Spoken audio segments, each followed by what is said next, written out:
Good morning, students. Now, here we'll be moving forward with our chapter. Next topic, in directing, the next topic will be leadership. Now, what is leadership? See, leadership is the process of influencing the behavior of the people at work towards the achievement of specified goals. Now, see, leadership is basically performed by a leader or a manager. So, every manager must have, or he should have, or he must possess this leadership skills very nicely. So, leadership is a kind of thing which is a quality in a manager, and it helps a manager to drive all the peoples towards the achievement of the goals, and all the people will look at him as a mentor, and he should be an ideal person to follow. So that is the quality of a leader, or you can say that it is a leadership quality in a manager. Now, the following elements to be present in leadership is what? It is a process of influence. That particular person should be in condition to influence the behavior of the employees. Then second, the influence is always for the achievement of the common goal. Means the common goals or the target which has been set by the company, it must be undertaken and achieved. Okay. So there must, third point will be, there must be minimum two or more person present. Influencing your behavior is not leadership. So mainly, see, when we talk about a leader or a manager, there must be some people who must work under him, and their nature or behavior should be influenced by this leader. Now, the deep point, the influence should be to get the willing or the cooperation of the employee, and not the by forceful cooperation. So here it is to be noted that you are not going to force the people. The leader never force the people to do something. The leader always try to get this cooperation of these peoples or the employees, and he will try to convince them. So when these people will be willing to take him as a leader, then definitely they will be uh, doing, or whatever the which is whatever been said by this manager who is having this leadership quality. They are going to follow whatever the orders he is giving, so they are going to do the work with willingness, and he'll not be imposing all this kind of stuff in a forceful manner on them. Okay. So it is not the thing to be forced on the employee. Okay. The employee should be willing to follow the leader. That is the kind of leadership quality should be there. Then features of leadership. What are the features of leadership? See, leadership indicates the ability of an individual to influence others. Then leadership tries to bring the change in the behavior. The leadership shows interpersonal relationship between the leader and the followers. The leadership is to achieve common goals, and leadership is a continuous process. So already we discussed this above also. So these are the one and the same thing. Now this, the difference between manager and leader. So this point, no need to do this, we don't doing, or maybe in the last we will do this thing. Now the important part here is where from where the case study will come. There will be, this will be different styles of leadership. Okay, so basically there are three type of style, that is autocratic, participative or democratic style, and laissez faire. So let us discuss one by one. So here, what is autocratic type of leadership? So autocratic leader never listens to anyone. Okay, so he's having a very strong hold on the subordinate, and he centralizes power in himself and takes all the decision without consulting the subordinate. So this person, whoever is having this kind of quality like autocratic leader, these type of leader, what they do, they will not listen to their employees or subordinate. Whatever he decide, he is going to straight away give that as a order, and all the subordinate will have to follow that particular thing. Okay. So he's not going to ask anyone. He does not delegate authority, means he will not give any kind of power also. Now the leader gives order and expects the subordinate to follow him unquestioningly. Means the subordinate are not going to ask any type of question. As I told you earlier also, he is not asking the subordinate, and they should not ask also anything. Means without any question, whatever has been order of the employee, he should start working, they should start working. Now he gives reward and put penalty to the subordinate, direct the subordinate. Now what happens? It is up to him whether he gives rewards or put penalties to this subordinate. It is up to his discretion. Whatever he thinks, right, he will do it. Now what are the advantage of it? See, advantage are, the first one is the quick decision making, because this autocratic leader is not going to ask anyone, so he will make quick decision. Second, provide strong motivation and satisfaction to the leader who dictates terms. So he's a kind of dictator, and he provides strong motivation also, and he just satisfies himself. Whenever he do such a kind of thing, he'll be just satisfying um, everyone actually, because whenever such kind of leader will be there, most of the leaders in the company in today's time are this type of leader only, autocratic, and they are all successful and they satisfy each and everyone in the company. So this is the advantage now. Now less competent subordinate are needed at the lower level. See, if the subordinate is not compatible enough, so he will. It is better for him to, so that he can be working at a lower level. Then may bring positive result when great speed is required. Now see, when work has to be completed quickly, then these kind of leaders are important. So they are the one who can really get the job done very quickly, because they are autocratic in nature and they're not going to waste time. Now disadvantages. So first point is leads to frustration and low morale among the subordinates. So here the moral of the people or the subordinate will go down. This is a disadvantage. Then initiative level of subordinate will also be not there. So this subordinate will not be giving any kind of initiative or taking any kind of initiative. Why? Because the manager is not asking them anything. He is simply taking or making his own decisions, so they will also not take any kind of initiative. Simple as that. Now the third point is potential and creativity of the subordinate are not utilized. So here the potential and the subordinate, maybe there are some qualities in the subordinate also, but this creativity will not be utilized in this case. The last point is no development of the subordinate will be there. Means here every decision has been taken and no power has been shared with the subordinate. So here the development of all the employees or subordinate will not be there. Now suitability, where this is suitable. So autocratic style of leadership is suitable when subordinates are uneducated, unskilled, lack of knowledge. So whenever the subordinates are uneducated, unskilled, and they are not having enough experience and knowledge, in this case, this is suitable. Then in company follows fear and punishment disciplinary technique. Like in insurance field, there's all this kind of fear has to be created among the employee. So you'll have to hire some autocratic leader over there. Then third point, leader prefers to be dominant in decision making. So here, whenever you think that leader should have a dominant, it should be a dominant force in the company, or he should be good in decision making, then such kind of leadership can be undertaken. Now nowadays this style is less desirable as employees are becoming more educated and well organized. So nowadays, still in some companies like insurance, we can see or find such kind of leaders. But nowadays, such kind of leaders, because everybody is getting educated also, so there is no need. Today, you will find democratic leaders more. Okay. Now, perfect example here is Adolf Hitler. He discouraged his cabinet to meet that independently, and he expect absolute obedience from the cabinet minister.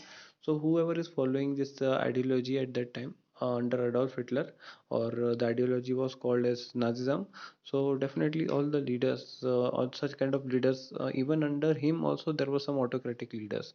So but we are here talking about only about this Adolf Hitler. So he never listened to anyone, and whatever order has been given by the Hitler, every subordinate had to follow the orders. Now, second is democratic participative leadership.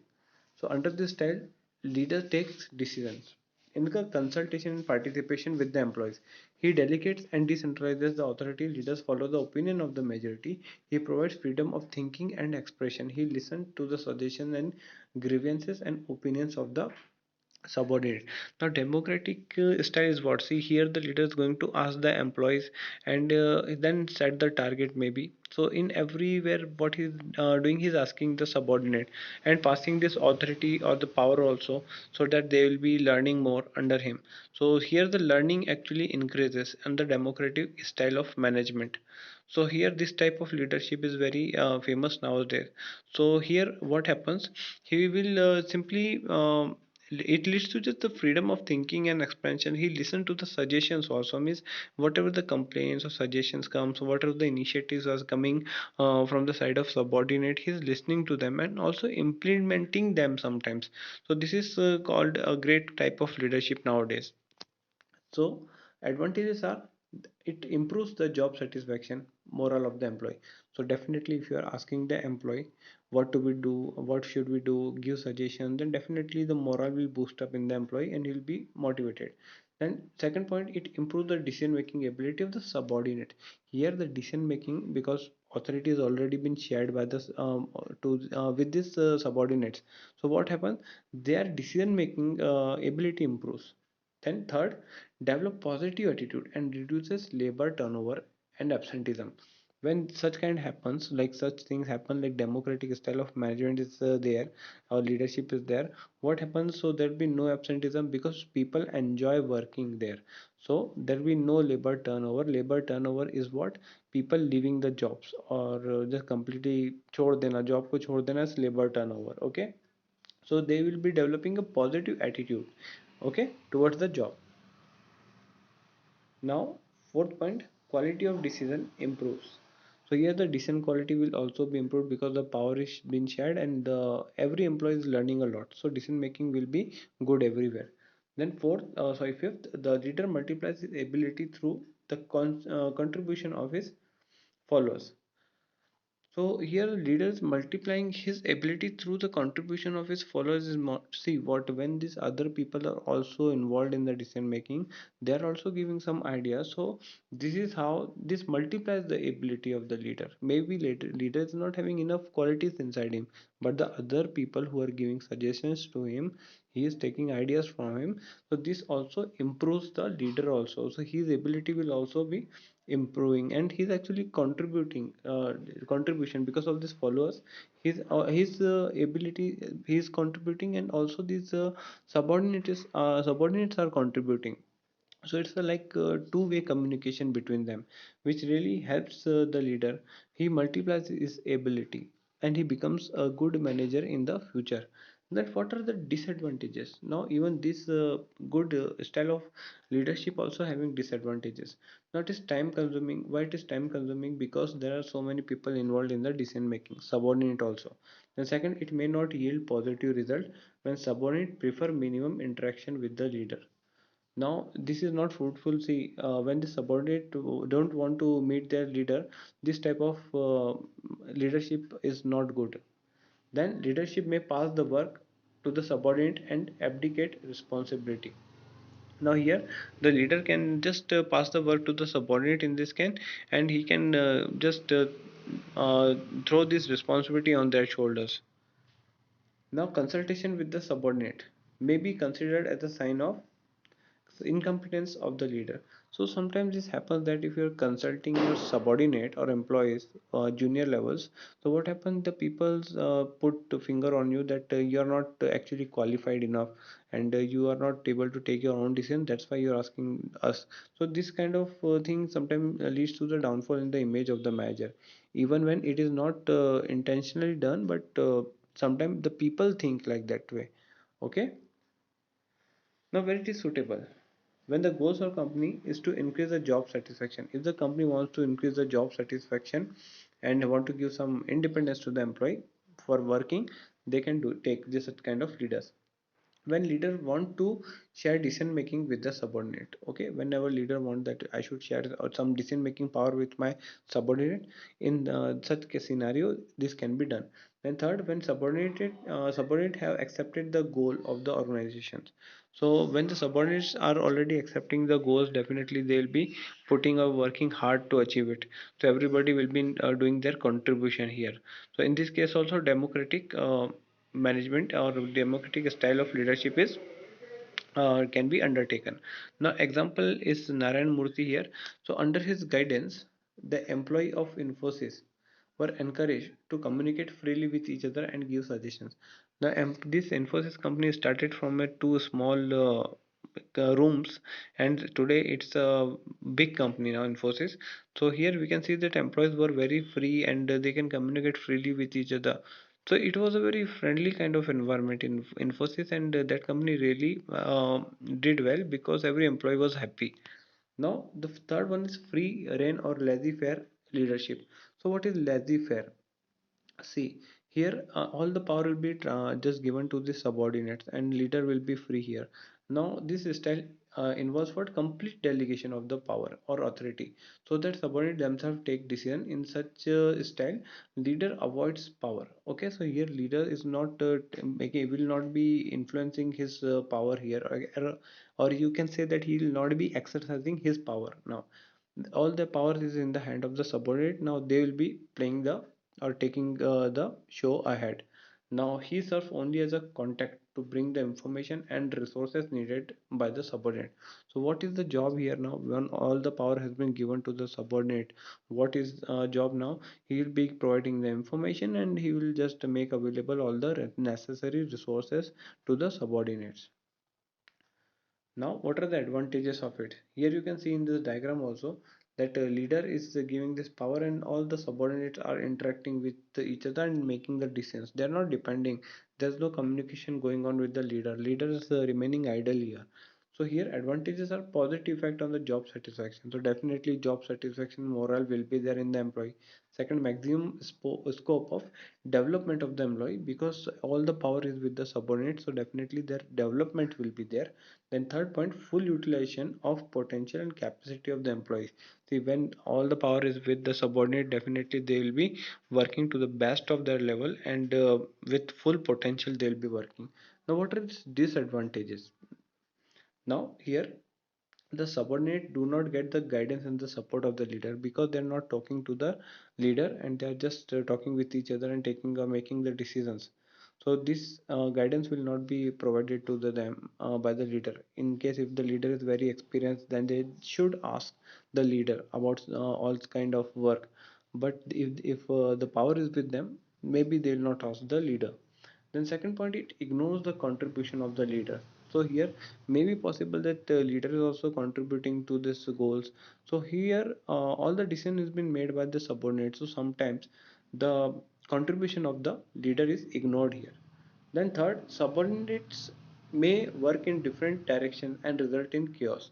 Now this is a problem here. If everybody is having power, so there must be some misunderstanding between them and there will be some chaos between them because everybody may be or may try to work in their own unique way and this can lead to some problems of interaction and not listening to each other, maybe conflicts between the subordinates also.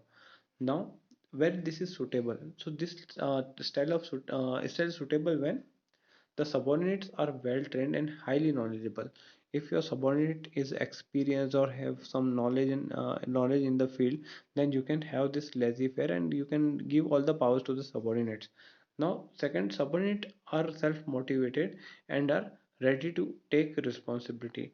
Here, the subordinate should also be ready to take the responsibility. If they are not ready to take the responsibility, then there is no need for such kind of leadership style. Okay, so they should be self motivated, means there should not be a leader to motivate them. They should be in a condition to motivate themselves, which is called as self motivation.